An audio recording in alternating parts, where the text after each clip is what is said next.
आज 3 महत्वपूर्ण मुद्दे पर हम चर्चा करेंगे और इसे दरभंगा की पूरी जनता को इस पर देखना चाहिए और आप अपना कमेंट भी दीजिए। सबसे पहला, 14 विपक्षी दलों की एकता का मंसूबा लेकर के जब नीतीश कुमार कलकत्ता, लखनऊ आज गए हैं, उन्होंने ममता दीदी से भी मुलाकात की, अखिलेश यादव से भी मुलाकात की और कहा गया कि एक भाजपा को हराने के लिए सभी पार्टियां एक मंच पर आए, सभी ने नीतीश कुमार के इस कार्य में आगे आकर के हिस्सा लें। आज तो आप खुश होंगे कि आज पूरे विपक्ष को एक करने का प्रयास नीतीश जी कर रहे हैं। नहीं, देखिए, ये जनता दल यू की जब मीटिंग हुई थी उसी में यह फैसला हुआ था कि नीतीश जी मार्च के बाद निकलेंगे।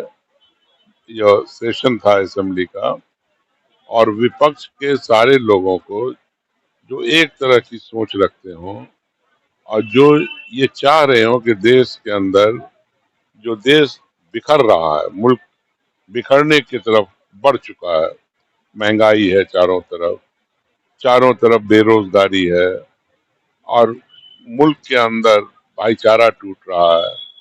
सरहद पे आप देख रहे हो किस तरह से फौज खड़ी है, किस तरह से दुश्मन की निगाहें हैं, दुश्मन किस तरह से हमारे हलके को कब्जा करने की कोशिश कर रहा है, कहीं कहीं कर भी लिया है। तो ये सब जो चीजें हो रही हैं, तो इसको बचाना होगा, मुल्क को टूटने से बचाना होगा। तो उसके लिए जरूरत इस बात की है कि जो लाइक माइंडेड पीपल है, जो डेमोक्रेसी के अंदर, प्रजातंत्र के अंदर, जो सेकुलरिज्म के अंदर, जो समाजवाद के अंदर भरोसा रखते हैं, ऐसी सारी सोच वालों को जमा किया जाए और जमा करके विकल्प के रूप में देश के सामने आए और दिल्ली में एक नई सरकार बनाए। क्या लगता है कि नीतीश जी को पीएम बनने में सफलता मिलेगी इस माध्यम से, या जो 14 विपक्षी हैं अभी भी अलग अलग इस मुद्दे पर हैं? खैर, कांग्रेस कैसे उसको एक्सेप्ट करेगी, ये चर्चा है लोगों में अभी भी।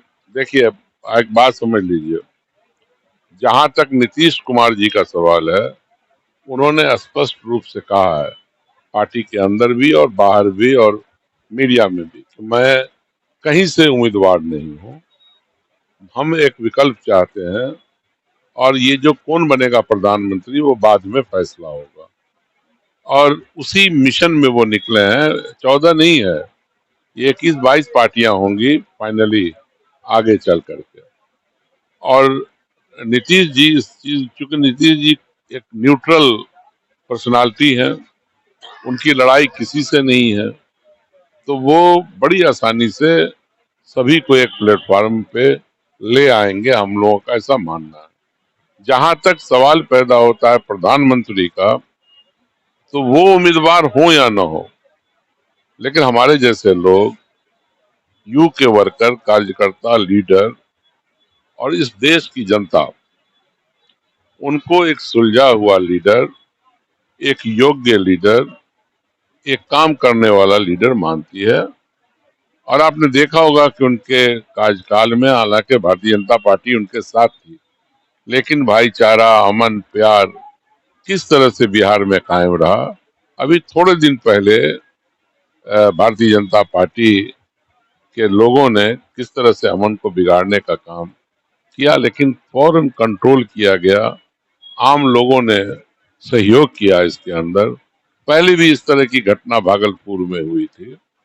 तो ये आप समझ लें कि नीतीश जी का पैगाम है, सब मिलजुल के रहो।